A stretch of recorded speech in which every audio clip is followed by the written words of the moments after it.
My name is Aurora, 33 years old, working in finance in Chicago.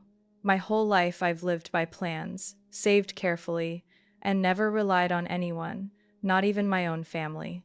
Yet, in what seemed like an ordinary family dinner, my younger sister Harper suddenly announced, "Next week I'll be moving into your house." She said it in the glow of candlelight, with the pop of champagne corks, and the delighted looks of my parents. No one asked me. They had already arranged everything. I sat there listening to my sister smile and talk about how she'd started packing. My father poured champagne into crystal glasses. My mother nodded as if this was a decision the whole family had agreed upon. I calmly placed a brown envelope on the table. Inside was the notarized sales contract for my house. I looked straight at them and said, "I no longer have a house for anyone to move into." In that moment, fury erupted, bringing reactions I could never have imagined. The quiet family storm officially began, and as always, I was called selfish, cold, a traitor to blood ties. Have you ever been treated by your own family as an obstacle, simply because you no longer wanted to sacrifice yourself? Leave a comment if you've ever felt like the only rational one holding steady in a messy family. Hit like. Subscribe to the channel to follow the next part of this story, where I not only take back control of my life, but also reveal the secrets they wanted buried forever. Because what happened afterward will shock you. I still remember the chandelier hanging overhead, casting its warm light down onto a dining table prepared with suspicious care. A white tablecloth ironed flat without a single crease, the porcelain set reserved for Thanksgiving brought out, and the crystal glasses usually locked away in my mother's cabinet lined up neatly. I stepped into the dining room and realized everything had been staged. Not by caterers, not by event planners, by my own family. A Sunday dinner had turned into a nameless ceremony, where I was the blindfolded spectator placed center stage. Harper sat at the head of the table, the host's seat, even though the table stood in my own kitchen. She wore a cream silk dress, her hair in soft waves, her makeup flawless. At a glance I could tell she had prepared to shine tonight. My father was opening a bottle of champagne, his eager eyes flashing at my mother. She adjusted Harper's napkin as if arranging a throne. I sat down, keeping my tone even as I asked, "Is there something special today?" Harper's smile was light, airy. "Oh, nothing much." Then she turned to the whole table, lifted her glass of juice, and declared clearly, with excitement, "Next week, I'll be moving into Aurora's house." I set my knife down. The table erupted. My father laughed in satisfaction, my mother clapped her hands, her face glowing with tears of joy.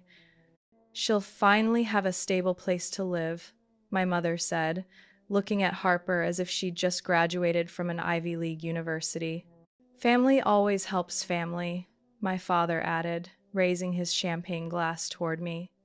"Because it's the right thing to do." Every gaze landed on me. Harper looked at me as if she were granting me the honor of living with her.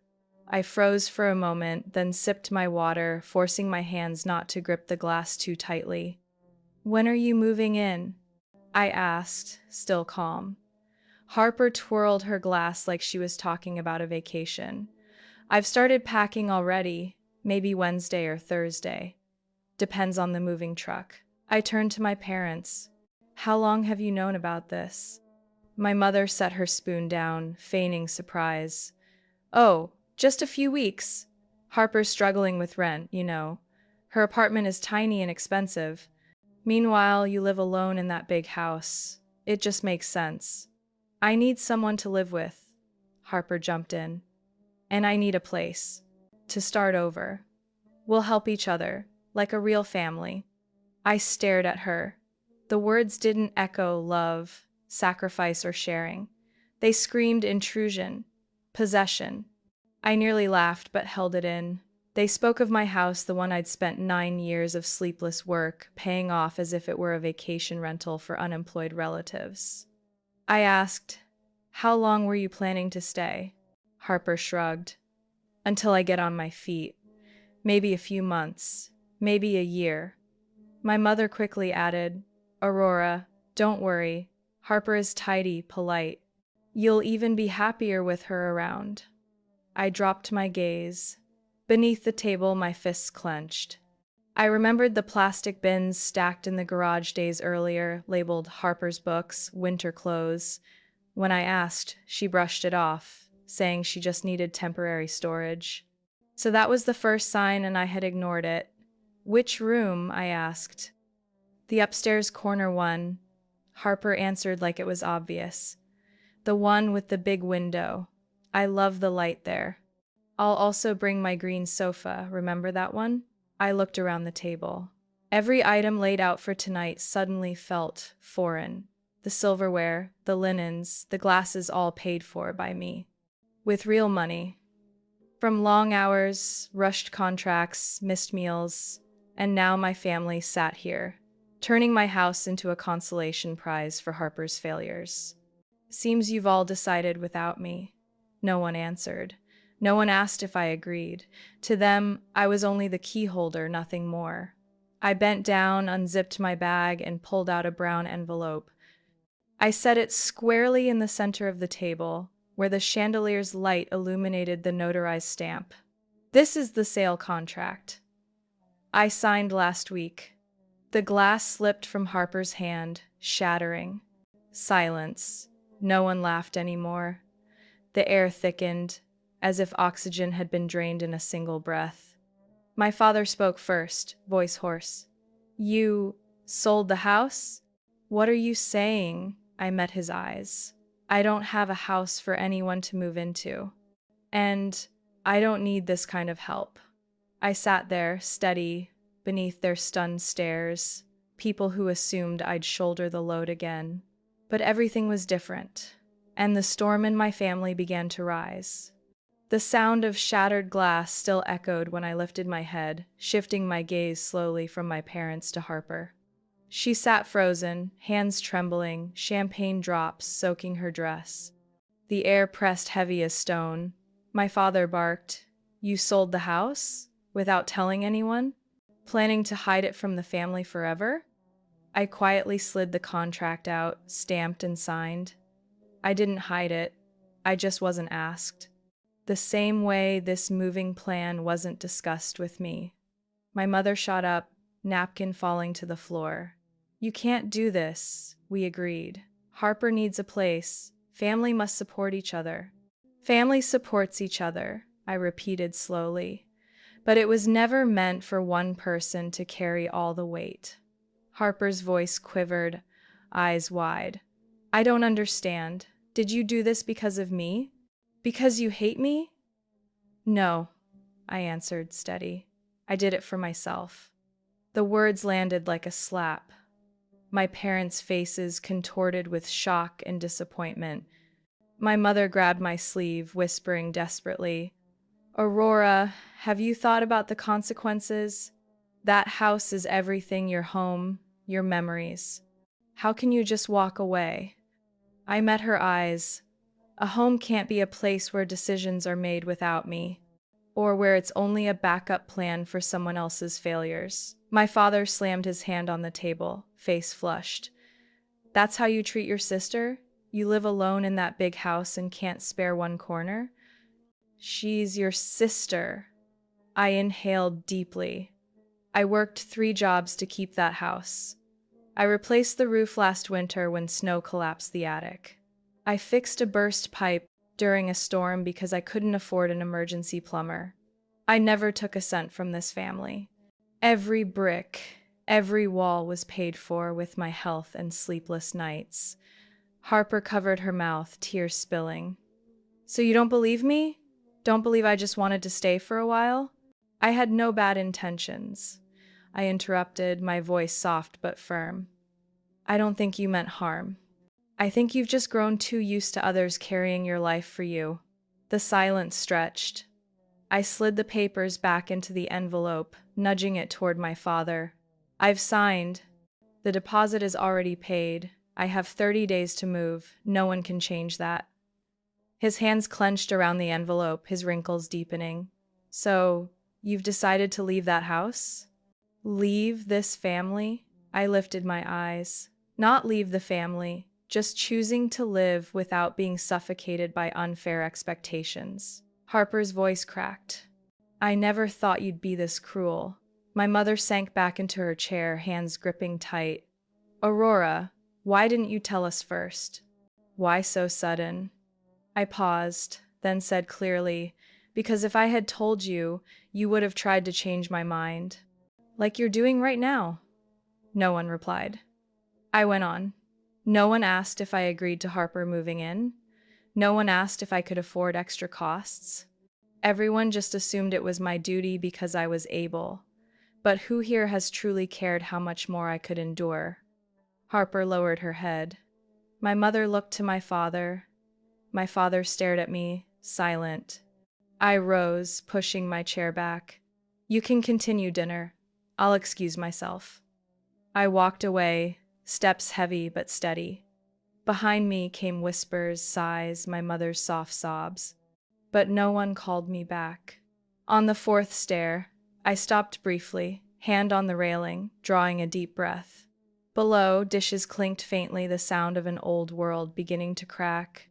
I didn't feel relief. But something inside me shifted. A quiet break to make room for self-control. And I knew this was only the beginning of the family storm I'd face. But at least this time, I wouldn't stay silent. The next morning I woke in a room so still it felt frozen. Dim light slipped through the curtains, falling onto empty cardboard boxes waiting to be filled. I poured myself a cup of black coffee, no sugar, and sat by the window. Outside, the snow was finally melting, revealing patches of yellowed grass after a long winter. I thought the silence after last night would last at least a few days, but before 10 a.m., the phone started ringing. The first call came from Aunt Pamela in Texas. Her voice stretched out, dramatic. Aurora, your mom called me this morning, said you're having some kind of problem, that you sold your house. I kept my tone calm. I sold it for personal reasons. Nothing serious. But Harper said you did it to throw her out? She told me you were heartless, not giving her a chance to live decently. I leaned back, resisting the urge to sigh. Auntie, Harper isn't homeless. She has a place, she has parents, even Aunt Ruth's spare room if she needs it. I just can't keep being the support beam anymore. Pamela was silent for a few seconds, then lowered her voice. I understand, but your parents, they're truly hurt. And I'm not? I hung up after a polite goodbye, but before I could set the phone down, messages flooded in. A string of texts from my cousin Jacob. Heard you kicked Harper out? You really sold the house? Why so cruel? Do you think everyone has to be like you? Then, someone I didn't expect, Olivia, an old high school friend, now a nurse in another state. Are you okay? I saw Harper's post. What's going on? I opened Facebook, though I knew I shouldn't. Right at the top of my feed was Harper's newest post. Sometimes the family you think will always be there are the ones who push you out in the coldest winter. Over 50 likes and 20 comments beneath. Stay strong. You're tougher than this. What kind of cruel family does that? If you need help with rent, message me. A photo came with it. Harper wrapped in a scarf, standing on my porch, clutching a duffel bag, eyes red. I closed my eyes, tightening my grip on the cold coffee mug. No one knew that picture was taken before the dinner where I announced I'd sold the house. No one knew Harper never asked to stay, never once asked if I was okay carrying the weight of that home and endless repair bills. By noon, I got a call from my manager, Linda. Aurora, are you all right? I'm fine. Why? She hesitated. Someone on the team said they heard you kicked your sister out from a mutual contact. I held my breath. From who? Not sure. But you should brace yourself. Offices are never free of gossip. I thanked her, then sat in my small office for more than 15 minutes. My chest felt hollow, not from strangers' words, but from knowing exactly who stood behind this storm of rumors. Harper might not spread them directly, but she let the one-sided story burn unchecked, and that was enough. That afternoon, I walked the neighborhood with my hands deep in my coat pockets. The wind was sharp, but I needed air. I stopped by the corner cafe, ordered a latte to go. The barista, a college student I'd chatted with a few times, glanced at me strangely. "You're the woman from that post online, right?" I paused. "What post?" "Oh, maybe I got the wrong person." I smiled faintly, paid, and left. By evening, the doorbell rang. I didn't answer. A text came from my mother. "Call Pamela back, she's very upset." A minute later, one from my father. "Harper's been crying all day. You're educated, you're well off. Why don't you think of the consequences?" I dropped my head into my hands. My whole life, I'd been educated, rational, responsible, yet no one ever asked what I needed. I opened my laptop and began typing an email, not to send, just to release. I wrote about the savings account nearly drained, about the roof that needed replacement with no insurance payout, about the heating failure in the dead of winter that forced me to sleep in layers with hot water bottles, about nights staring at piles of bills until my eyes blurred, too tired to call anyone. I didn't send that email, but finishing it eased something inside me, not because someone understood, but because, finally, I allowed myself to speak, and in that heavy silence, I realized some battles don't need shouting to prove strength. That night, I lay on the small sofa in the living room, my back aching after a day of boxing up belongings. In the dark, the clock ticked like it was counting down the seconds, until I'd have to leave the house I once called safe. On the coffee table sat a stack of freshly printed documents, bank statements, contractor quotes, repair invoices, loan receipts. Each number wasn't just money, it was sleepless nights. Instant noodles for dinner, canceled vacations, a worn-out winter coat I still hadn't replaced. For 3 years, I'd fought a silent war with my own house. After that winter storm, I climbed onto the roof to patch shingles. Weeks later, water leaked through the upstairs ceiling. The roof was rotted, needed a full replacement. Cost $14,000. Insurance refused, calling it normal wear.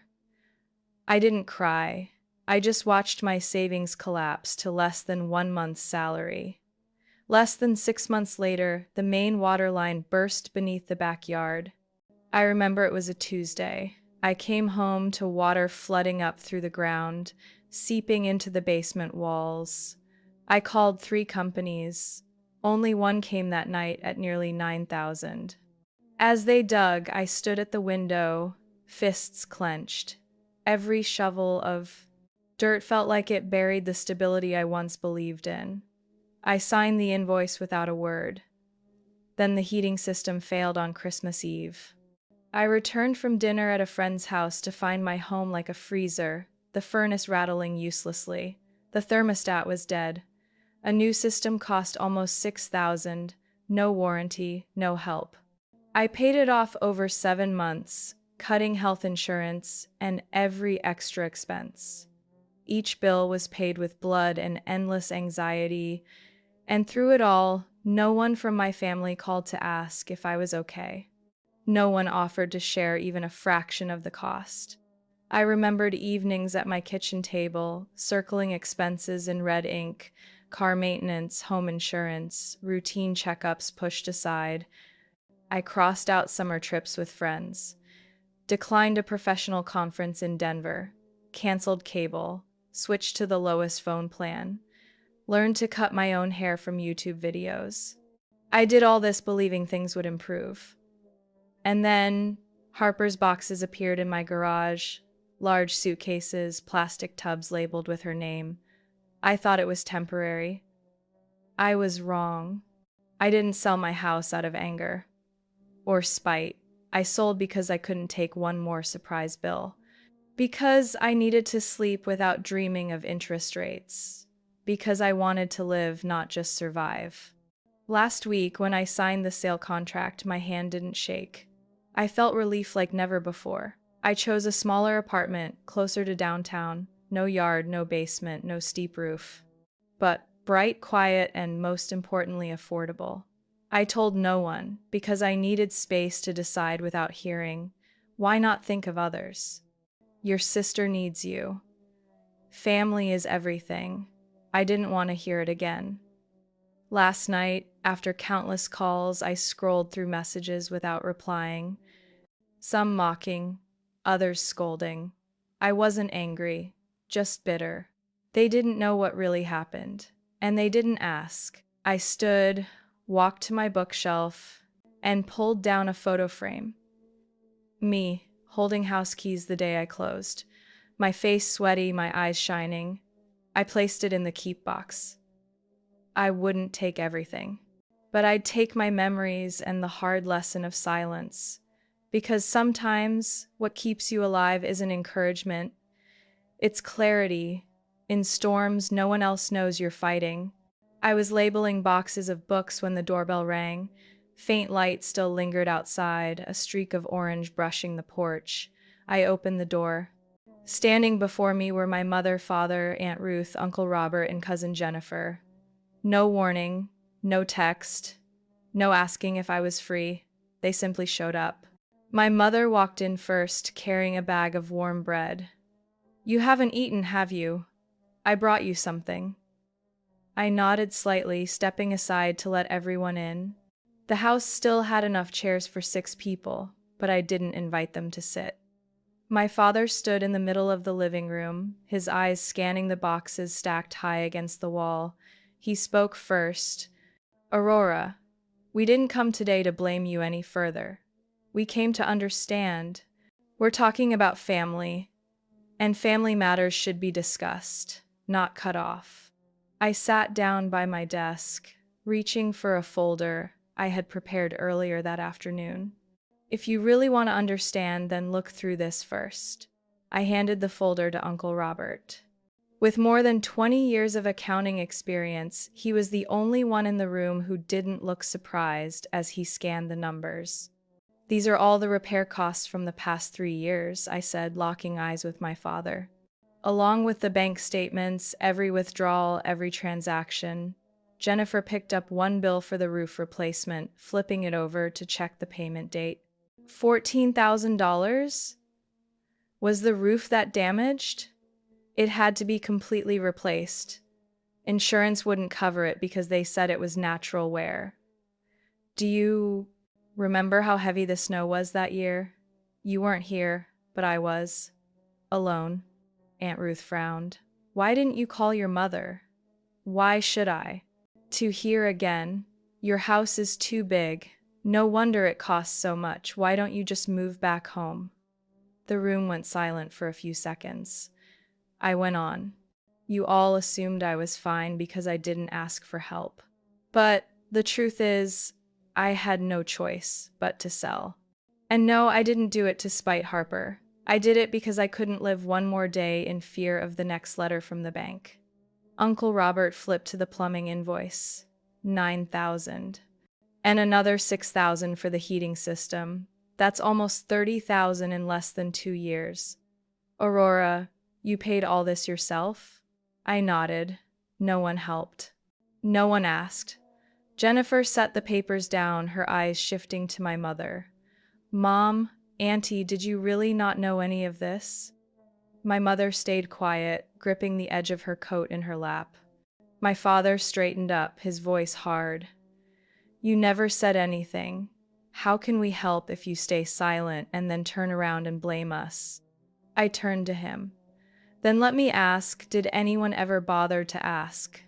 Or was everyone only concerned once Harper had nowhere to go, while assuming I'd always be fine?" Aunt Ruth spoke softly but clearly. "David, who's been paying Harper's credit card bills these past few years?" My father didn't answer. My mother stared at the floor. Uncle Robert pushed the folder back to the center of the table, his voice steady but weighted. Harper's rent was covered 3 times, her car repairs twice, and her credit card debt erased for at least 4 months by this family. Meanwhile, Aurora managed everything on her own. Jennifer frowned. Mom, you've been sending Harper money every month, haven't you? Even when she said she had a new job? Aunt Ruth stiffened, then looked at me. You didn't say anything, but I understand why you're angry. I stayed quiet. Uncle Robert leaned forward, bracing his hand on the table, his voice aimed at my father. David, I care about Harper, but if she never learns to stand on her own, how long will this family keep saving her from her own choices? And Aurora, she's the one carrying the weight of our silence. The air in the room seemed to freeze. My father sat down, without a retort. My mother raised a hand to her hair, her eyes reddening. I spoke softly. You may be angry that I didn't share, but I had reasons. Every time I said I was tired, I was told I was overcomplicating things. Every time I said I was worn out, I was told to move to a smaller place. And every time Harper was in trouble, I heard, just help her a little, she needs it. But did anyone ever stop and ask what I needed? No one answered. Jennifer whispered, I didn't realize it was this bad. I nodded.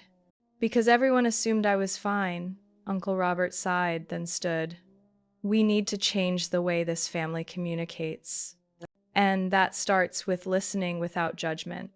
The room no longer felt as heavy as when they had first arrived, but there was still an emptiness, the weight of truths that had never been spoken before. I knew I couldn't fix everything. But at least today I had opened a small door to show them I wasn't unfeeling. I had just been forced to be strong for far too long, and no one noticed. I didn't expect Dorothy to show up the next afternoon as the rain began to sprinkle and the porch air turned damp and cold. She arrived in her worn wool coat, carrying a paper bag of apple pie and a thermos of hot tea. She didn't say much, just nodded and walked straight into the kitchen like it was still a familiar home. Dorothy had been my mother's close friend for more than 20 years. She had seen me grow from the shy child hiding under tables to the woman now daring to stand up to her family, to protect her boundaries. I set 2 cups on the table, sitting across from her in the kitchen. You don't have to visit, Dorothy, I said gently.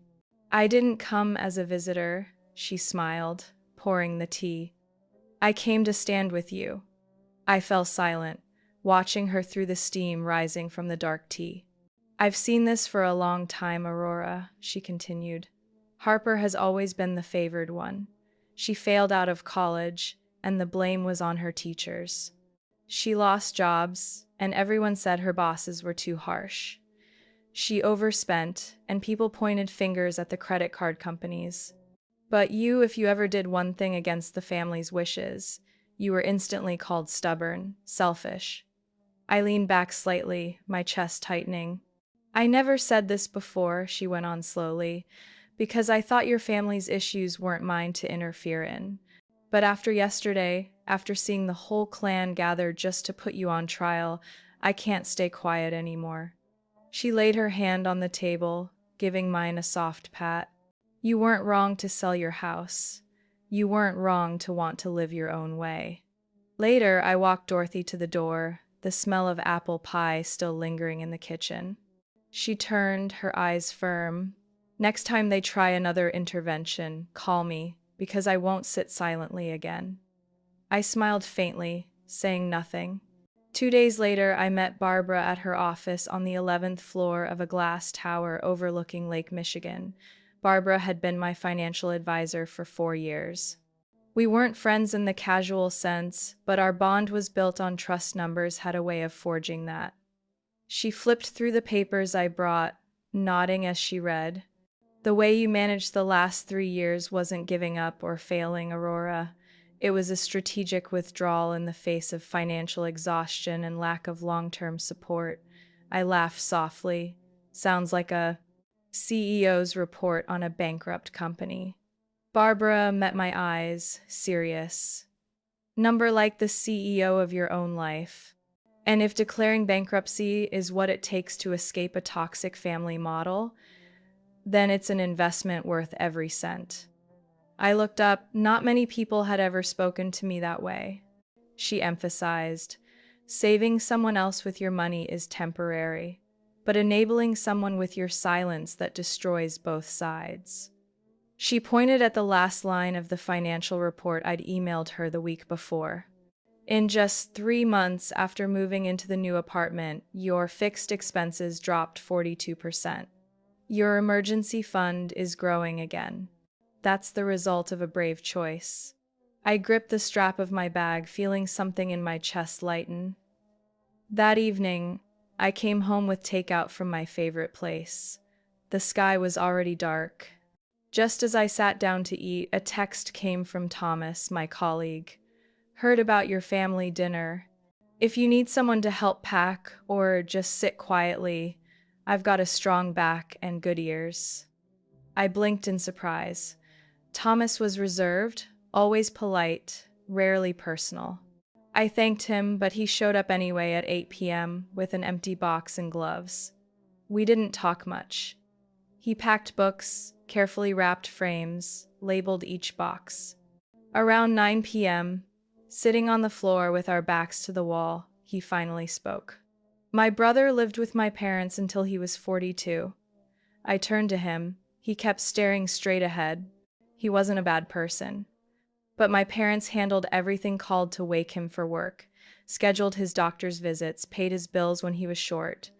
When they died in an accident, he didn't know how to pay the electric bill, didn't know how to buy insurance, didn't know how to file taxes. He lost the house within a year. I stayed quiet. Thomas turned to me. Aurora, sometimes the best way to love someone is to let them face the weight of their own consequences. You're not cruel, you're right. I lowered my eyes to my hands resting in my lap. He went on, his voice slow but firm. Family isn't obligation. It's a choice to keep building together when everyone understands and respects each other. We sat in silence for a while. Outside, the rain had stopped. The air was cleaner. I could hear the faint rustle of cardboard boxes beneath our feet. I wasn't alone. I had people who understood that kindness shouldn't become a burden. That sometimes standing up for yourself isn't selfish. It's awakening. That Saturday afternoon was gray, the sky caught between rain and snow.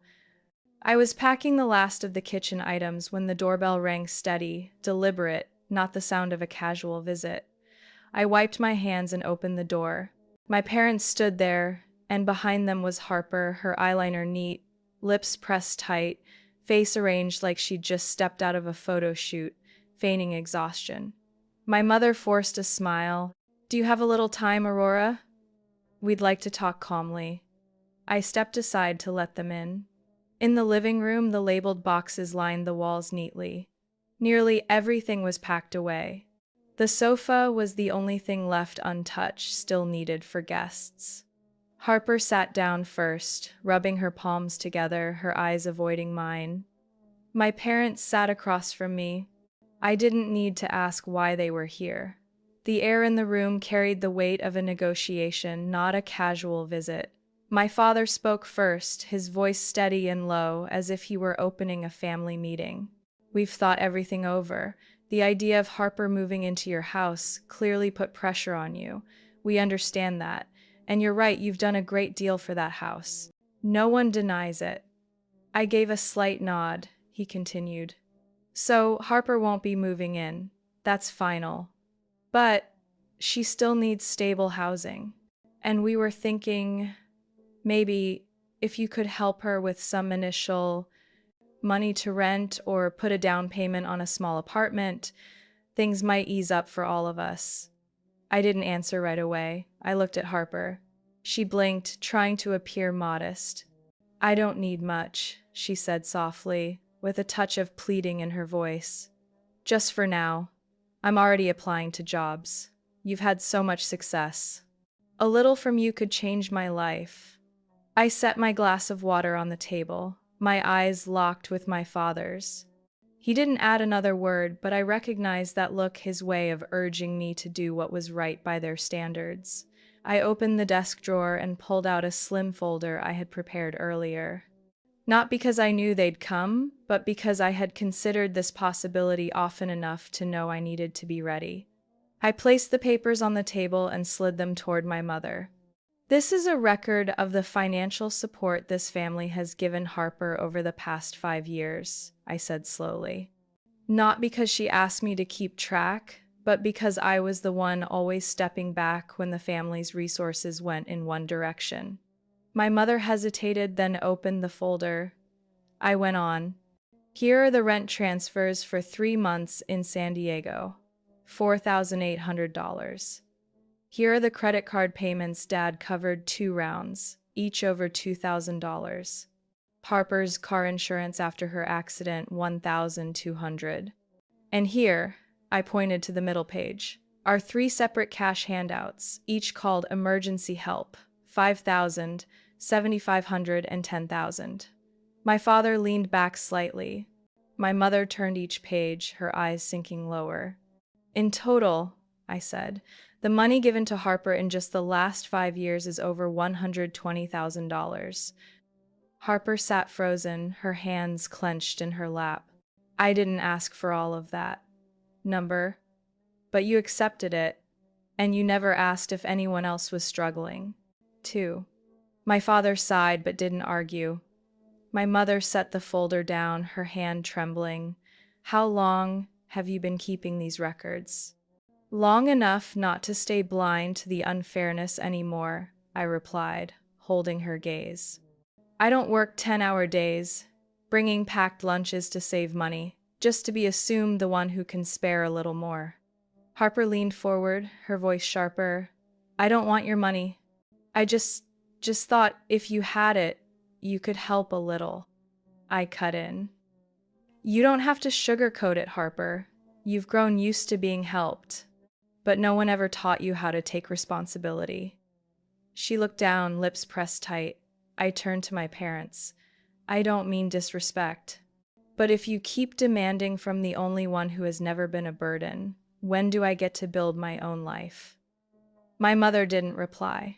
She looked at Harper, then at my father.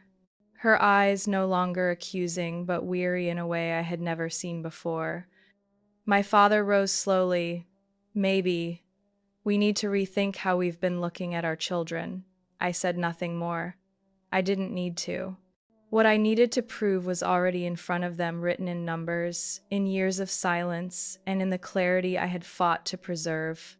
I wasn't refusing to help Harper because I was cold.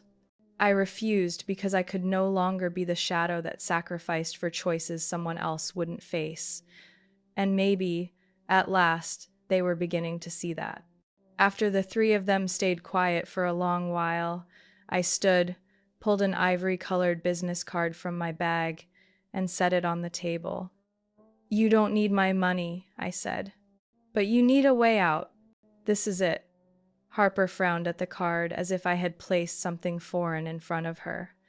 I explained, my tone steady. My company's internal marketing department is hiring a temporary assistant. Full-time, with pay and training. No industry experience required, just a serious work ethic. My mother glanced quickly at Harper. Why didn't you tell me about this? Because I wanted to say it at the right time, I replied, still watching Harper. If you truly want independence, this is your first door. Harper didn't answer right away. She stared at the card, her hands loosely clasped. I could see the surprise in her eyes. Perhaps she had never imagined that after all the tension, conflict, and pain, I would be the one to present a solution instead of a sentence. She whispered so faintly I nearly missed it. You think I can actually do it? I tilted my head, my expression softening. You can if you truly want to. But that's your decision. No one can live your life for you. My father braced his hands on his knees, staring at the card as if it might reveal something about Harper's future, a future he had patched for years with pity and cash. I settled back into my chair. No speeches were necessary. I had already broken the old cycle with an act of responsibility, not revenge. My mother spoke, hesitating. Did you do this out of obligation? I shook my head, meeting her eyes. Number because I love this family, but I won't sacrifice my stability to maintain a broken pattern. Helping someone doesn't mean paying their debts or hiding their failures. Sometimes the best help is letting them walk, and if they fall, they learn how to rise. She looked at me for a long time, then slowly nodded. Not full agreement, but a first step away from the illusion that family means unconditional financial rescue. Harper lowered her head, silent. I rose, taking my coat. I have a Zoom call at 6 o'clock. Keep the card. If it feels right, contact HR. They need someone soon. I left the room, letting them sit together. That evening, I ate alone at the dining table, laptop open for the meeting. The kitchen light had been replaced with a softer golden glow, easier on the eyes at night.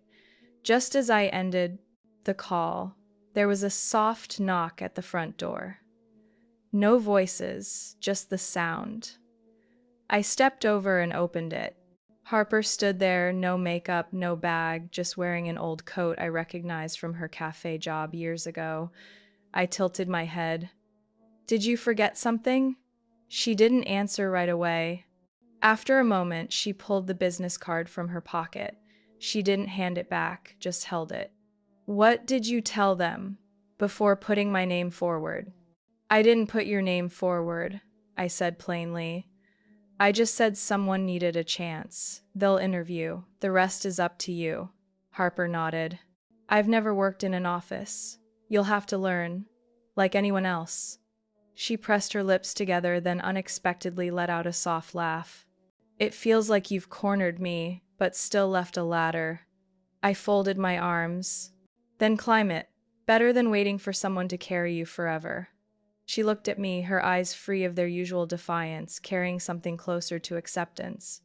She nodded again, so faint it seemed like a promise to herself. I didn't walk her to the gate, but when the door closed, I knew the card was no longer sitting idly in her pocket. It had become the first seed not of change itself, but of the awareness that everything she wanted came with a cost. And if Harper truly began paying that cost for her own path, I would not be the one standing in her way. Family cannot be one-sided, and sometimes real love begins with refusal, not agreement. I moved into my new townhouse on a gentle spring morning. The air carried the scent of damp earth and wildflowers, drifting through every crack, as if the little apartment was taking its first breath after a long sleep. The new place was half the size of the old house. No backyard, no basement, a living room just big enough for a two-seater sofa. But when I placed the first bouquet of flowers into a glass vase on the dining table, I felt something the big house had never given me: peace. Living costs dropped by more than 40%, just as Barbara had calculated. Each morning I still drank coffee by the window, but no longer stared at an overgrown yard. Now I looked at low trees and a wide sky, enough to let sunlight filter through the curtains as the day began. The afternoon I finished unpacking, Thomas showed up with a pizza and 2 cans of soda. He sat cross-legged on the floor, opening the box like it was an official housewarming. I brought a desk lamp too, had a spare from my old place. I smiled, taking it. Thanks. There's good light here, but a little extra warmth doesn't hurt. He glanced around. Not much, but neat and bright, just like its owner. I laughed quietly. The piece wasn't flashy, but it was real. A few weeks later, I signed up for an evening photography class, 8 weeks long, at a community center about a 30-minute drive away. The instructor, a gray-haired woman who once worked as a photojournalist, spoke slowly, carefully, often telling stories more with her eyes than her words. I bought a used Canon camera online from someone anonymous. When I wrapped my hands around the lens, it felt strangely familiar, like touching something long forgotten. After class, I often walked through the new neighborhood. I photographed glowing windows, leaf-covered steps, old brick walls draped in ivy. Not for any goal, just to listen to the silence and capture something gentle. One night, as I edited photos in a small cafe nearby, Dorothy called. She invited me and Barbara for dinner at her home in Evanston. The meal wasn't fancy chicken soup with vegetables and toasted bread, but the air between the three of us was light as breath. We didn't dwell on old conflicts. We just spoke about photo books, springtime in Seattle, and a new memoir Dorothy was halfway through. Barbara, as always, listened quietly, but when I told her about the third-class assignment, capture a scene that reflects your emotions, she smiled and said, I don't think you'd choose your old house anymore. I didn't answer, but in my mind appeared the photo I'd taken that afternoon, a pair of children's sandals left behind on a tiled step. The slant of light from the side stretching their shadows almost to the weathered wooden wall. An imperfect frame, yet true like a small loneliness preserved exactly where it belonged. After dinner that evening, Barbara drove me home. On the way, she asked, do you still feel the need for their approval? I looked out the car window, the city lights blurred, slipping behind us. Number, I think. I once did. But now I'm no longer waiting for them to see me. I see myself more clearly. Silent for a few seconds, Barbara nodded. Then you're growing again. I turned and smiled at her, my hand resting lightly in my lap. Maybe. But this time, I don't need anyone to lead the way. A few weeks later, Harper sent me a short message. I got the job. Start next week. Thanks. That was all. Nothing more. I didn't reply, but quietly exhaled. Not because I expected anything from her, but because, finally, something had broken free of the old orbit. I still saw my parents when necessary. The meals no longer carried pressure. They didn't bring up the house, nor said much about Harper. Maybe they were learning how to adjust the way they loved, or at least how to stay silent at the right time.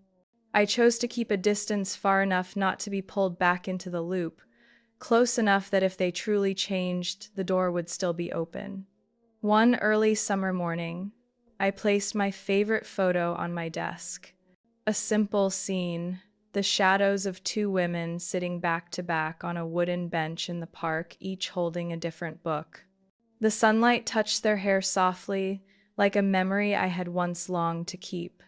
No titles, no medals, just a rhythm of life steady enough to feel alive.